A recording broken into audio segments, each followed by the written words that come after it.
Hermanos, que Dios nos bendiga. Hoy saludamos a todas las personas que están conectados a esta reunión de la Academia del Discipulado de la Iglesia Alianza Cristiana y Misionera, Casa de Restauración Betel. Les saludamos afectuosamente a las personas que comúnmente o tradicionalmente nos reuníamos allí en el templo, en el edificio de Betel. Y también a las personas que se conectan con nosotros desde lugares distantes, pero que siguen siendo parte de nosotros. Porque como hoy vamos a ver, estamos reunidos en un propósito, en un nombre, no en un lugar. A las personas que se conectan por teléfono, a las personas que han ayudado a construir esta reunión de la Iglesia Cuerpo de Cristo que llevamos a cabo allí en Betel, de una u otra forma. Hoy vamos a estar hablando de esta época en la que estamos viviendo, de la Navidad y del verdadero sentido de la Navidad como un regalo de amor, regalo del amor de Dios. El propósito de esta reunión hoy es animarnos a mostrar a las personas una Navidad que contrasta con la celebración desenfrenada y llena de angustia que vemos a nuestro alrededor. Podemos mostrar una iglesia viva, una iglesia eficaz, que es el cuerpo de Cristo. Podemos mostrar la confianza de un cristiano en el cumplimiento fiel del propósito de Dios. Eso nos anima y nos llena de esperanza. La Navidad es la época de encuentro de un hijo agradecido con su padre amoroso. Hay regocijo, hay alegría, hay celebración y sobre todo hay un motivo: la salvación eterna de todos los que la aceptan. Esa es la verdadera iglesia triunfante, cuerpo de Cristo, que queremos mostrar. Y esto queremos ser, cristianos llenos de esperanza, llenos de motivo, de alegría y de celebración. El cuerpo de Cristo y la esperanza del cristiano, esos son regalos de amor, regalos del amor de Dios. Cuando nos damos cuenta del valor de un regalo, sentimos gratitud, agradecimiento. Hoy vamos a reflexionar acerca de algunos motivos de agradecimiento. Y la primera expresión de agradecimiento que queremos hacer va a estar asociada a todo lo que hemos vivido en esta pandemia. Aunque suene paradójico, pero dentro de esta prueba tenemos motivos de agradecimiento. Dios ha cuidado su iglesia, como siempre. La iglesia ha trabajado y se ha edificado, como siempre. El propósito de Dios se cumple. Siempre se cumple ese propósito. Debemos pensar si esto que yo acabo de decir, si la iglesia ha tenido la oportunidad de salir más fuerte y más enfocada en su identidad, en su labor, en sus prioridades y en su naturaleza. ¿Eso será correcto?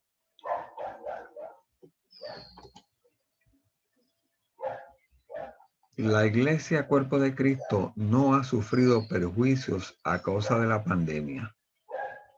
En este momento la iglesia Cuerpo de Cristo no ha sufrido, al contrario, ha crecido y se ha edificado. La iglesia ha realizado su tarea de llevar buenas noticias y realizar acciones para bendecir al prójimo.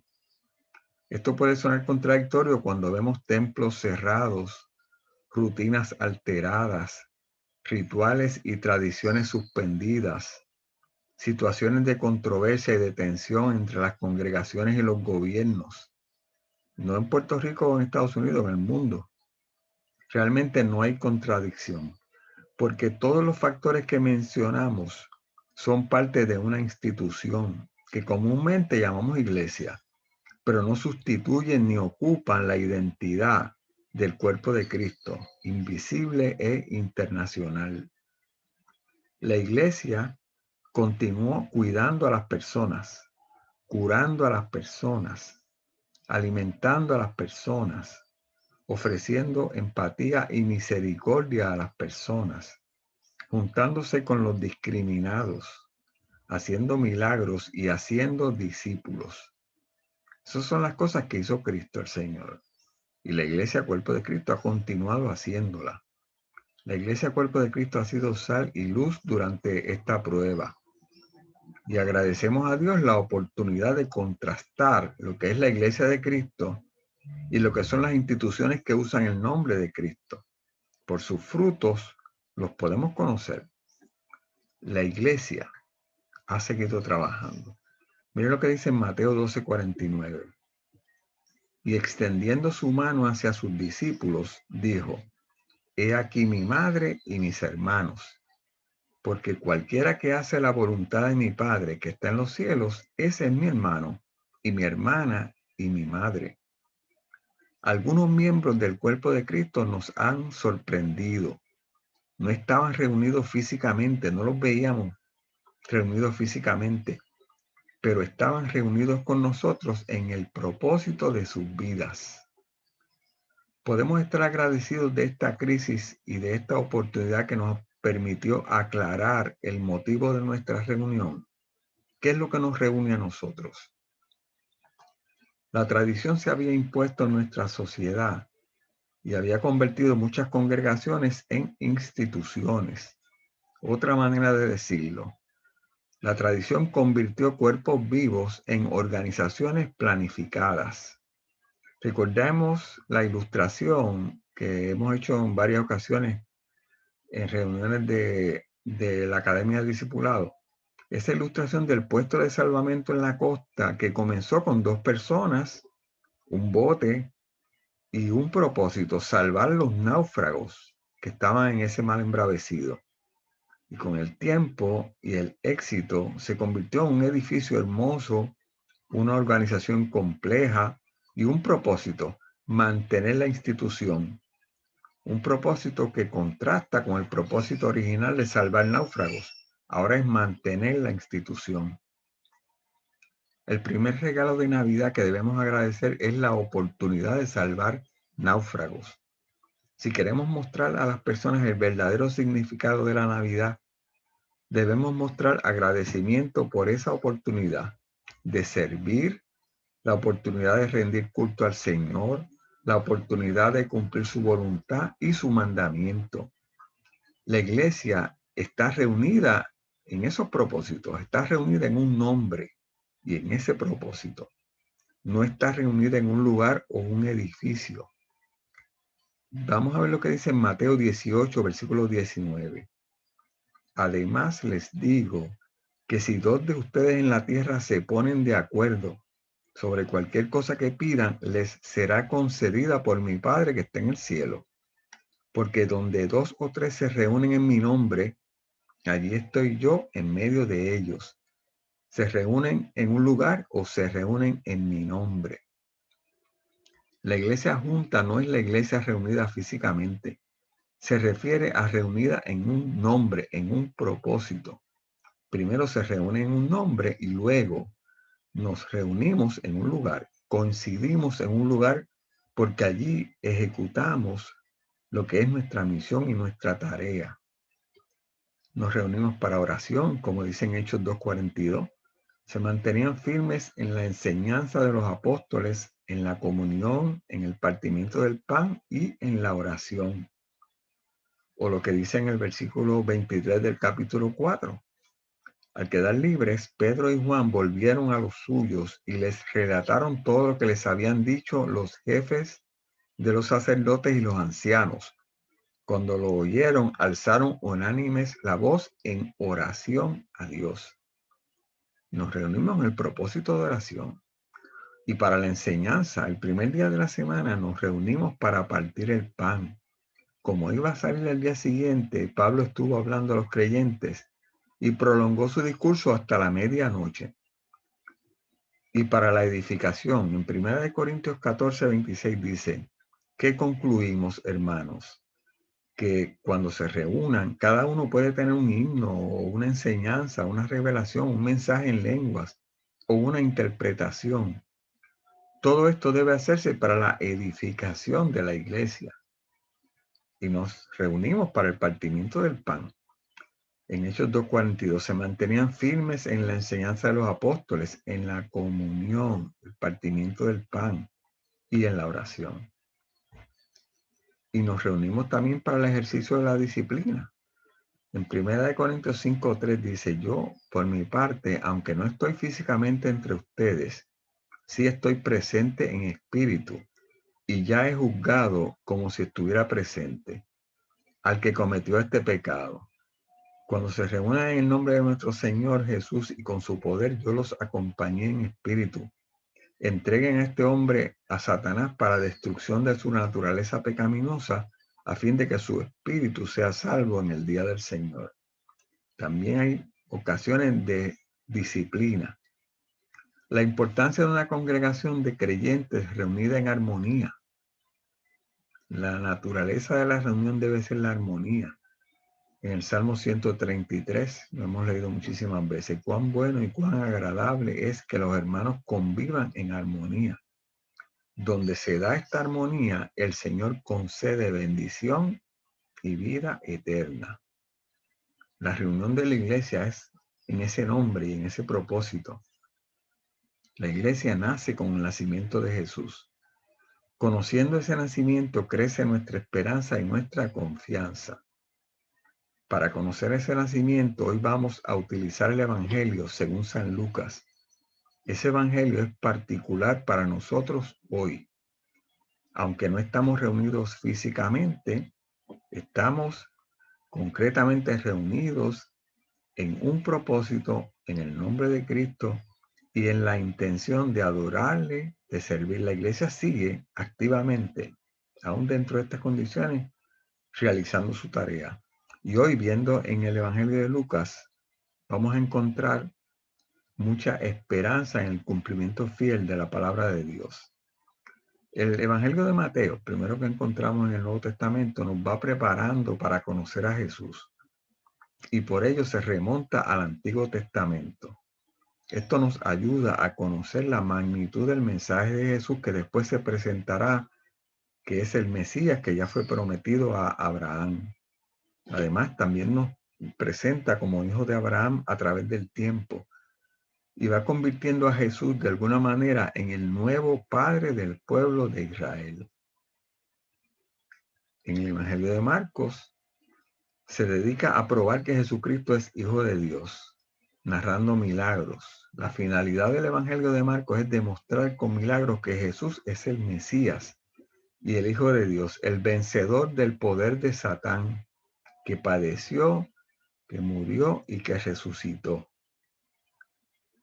Otro evangelio, el Evangelio de Juan, se muestra como un escrito para la meditación, en el que sobresalen los discursos como forma de reflexión en torno a la figura de Jesús de Nazaret, a quien se presenta desde el inicio, desde el prólogo, como el Verbo de Dios, la palabra eterna de Dios.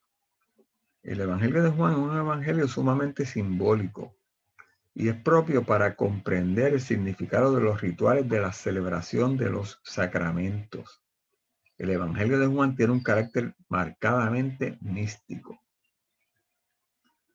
Y el Evangelio de Lucas, que vamos a utilizar hoy, tiene una finalidad pastoral. Su intención es la profundización de la fe, mostrando a Cristo como el Salvador de los hombres y resaltando su espíritu de misericordia. En el Evangelio de Lucas encontramos al principio la siguiente lectura y tiene tres personajes que queremos significar hoy.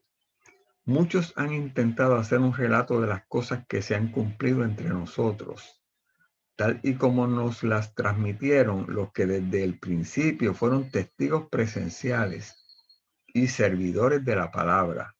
Por lo tanto, yo también, excelentísimo Teófilo, habiendo investigado todo esto con esmero desde su origen, he decidido escribírtelo ordenadamente, para que llegues a tener plena seguridad de lo que te enseñaron. Y ahora viene el anuncio del nacimiento de Juan el Bautista. En tiempo de Herodes, rey de Judea, hubo un sacerdote llamado Zacarías, miembro del grupo de Abías. Su esposa Elizabeth también era descendiente de Aarón. Ambos eran rectos e intachables delante de Dios. Obedecían a todos los mandamientos y preceptos del Señor, pero no tenían hijos, porque Elizabeth era estéril y los dos eran de edad avanzada. Un día en que Zacarías, por haber llegado el turno de su grupo, oficiaba como sacerdote delante de Dios, le tocó en suerte, según la costumbre del sacerdocio, entrar en el santuario del Señor para quemar incienso.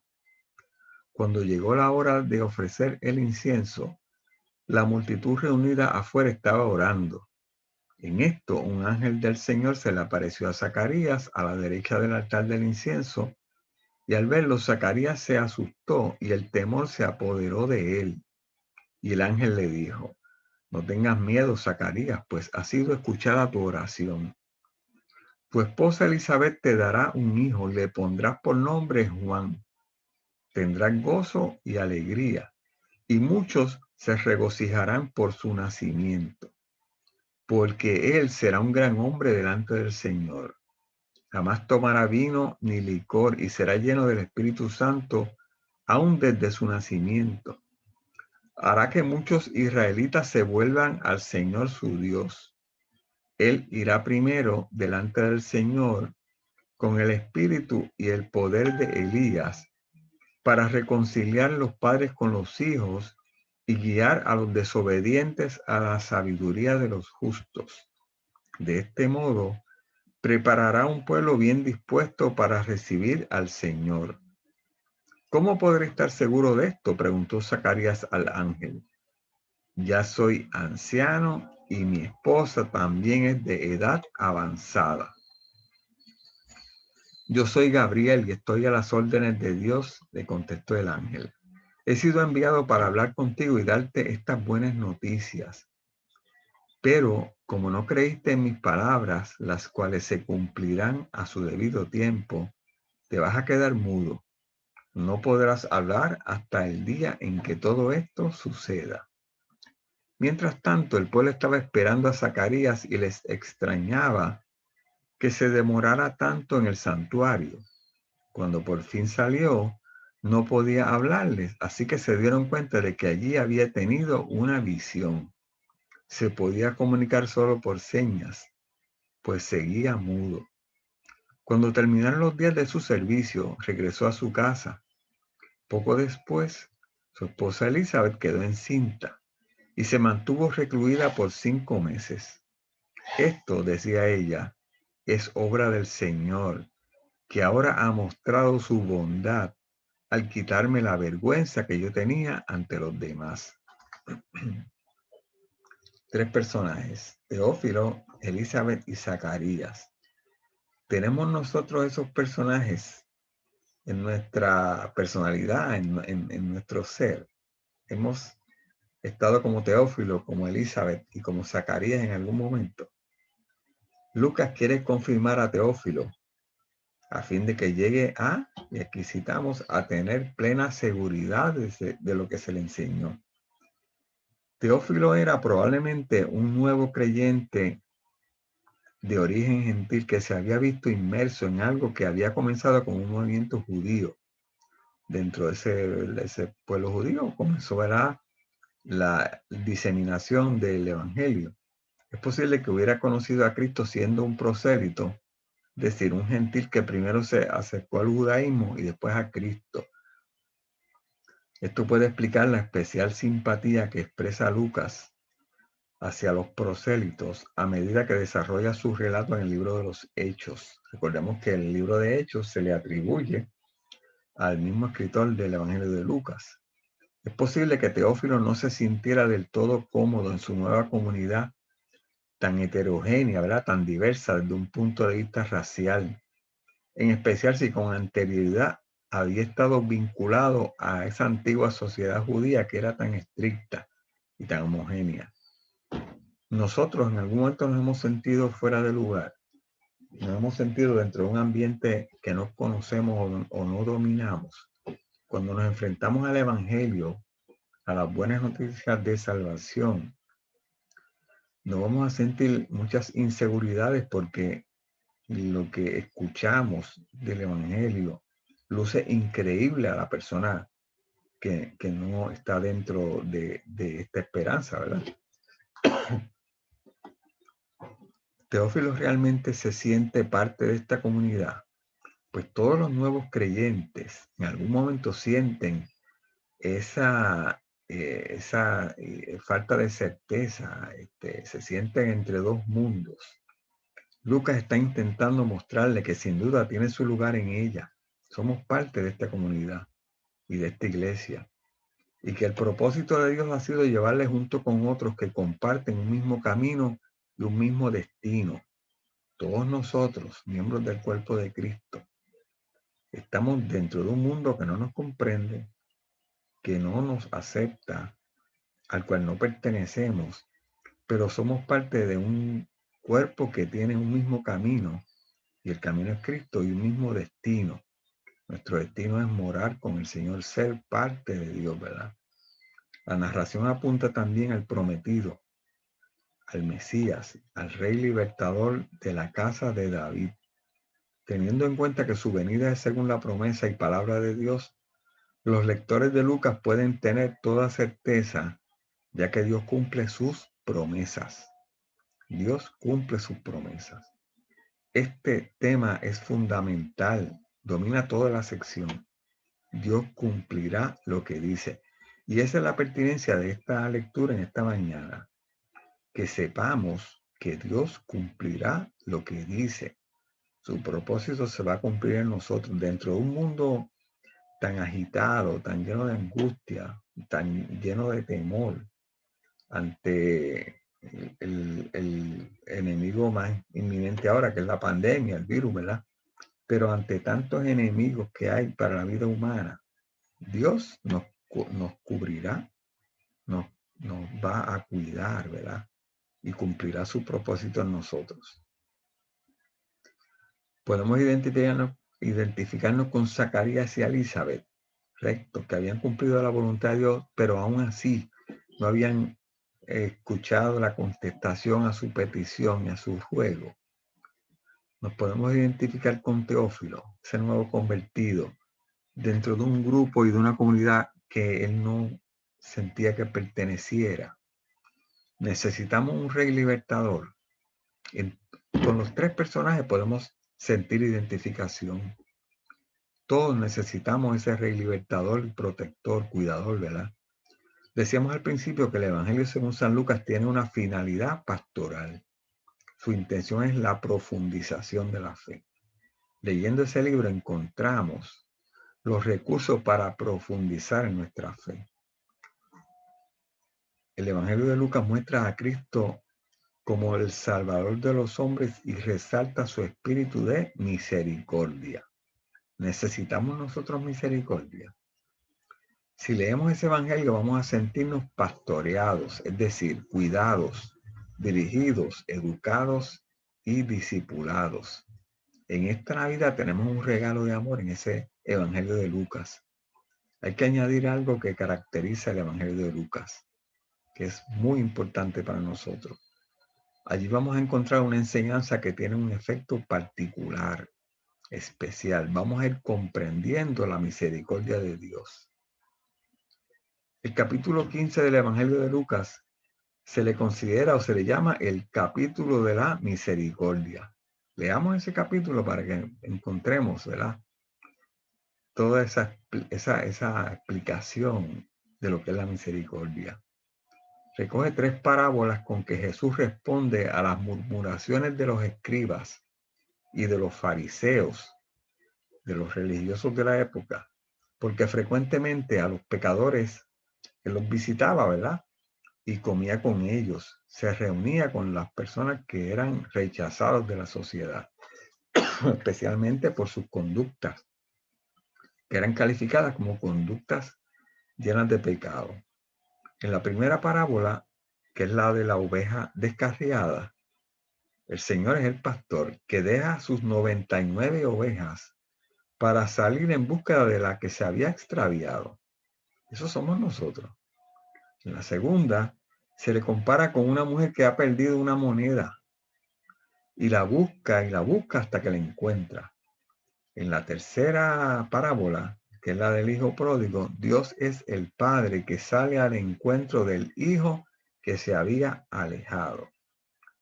Las parábolas de la misericordia.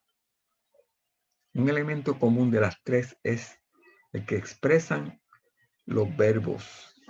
Los verbos que encontramos en esas parábolas son los siguientes. O sea, las palabras que describen actividad son las siguientes: regocijarse y celebrar.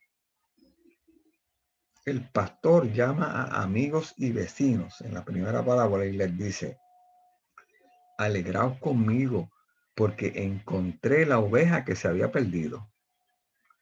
La mujer de la segunda parábola llama a las amigas y a las vecinas y les dice: alegraos conmigo, porque encontré la moneda que se me había perdido. El padre de la tercera parábola dice al otro hijo: es justo que haya fiesta y alegría, porque tu hermano estaba muerto y ha vuelto a la vida. Estaba perdido y ha sido encontrado. En las primeras dos parábolas el acento recae en una alegría tan incontenible, tan desbordante, que es necesario compartirla con amigos y vecinos. En la tercera, en la fiesta que parte del corazón del Padre misericordioso y se extiende, se riega a toda su casa. La Navidad es ocasión de regocijo, de alegría, de celebración. Pero fíjense en cuáles son los motivos en esas tres parábolas de la misericordia. El haber encontrado esa moneda, ¿verdad? El haber encontrado a aquella oveja perdida, o el haber encontrado de nuevo al hijo que se había ido. Hay motivos de celebración. Dios nos muestra motivos de celebración y son los mismos motivos de celebración de la Navidad. Pero son esos los motivos de celebración que las personas a nuestro alrededor conocen. O ellos se tienen que limitar a una celebración breve, a veces inconsecuente, de una ocasión para desenfreno. Ese es el motivo de celebración, el desenfreno. Podrían ellos tener un mayor disfrute y un mayor gozo si conocieran los verdaderos motivos de celebración. Esta fiesta de Dios por aquellos que regresan a Él arrepentidos, esa es la verdadera Navidad. Con esas tres parábolas, Jesús nos presenta el rostro verdadero de Dios, el Dios misericordioso, el Padre de brazos abiertos, que trata a los pecadores con ternura y compasión. La parábola que más conmueve, porque manifiesta el infinito amor de Dios, es la del Padre, que abraza al Hijo reencontrado. Ese es Dios abrazándonos a nosotros. Y lo que impresiona no es tanto la triste historia de un joven que precipita en la degradación, sino sus palabras decisivas. ¿Cuáles son sus palabras decisivas?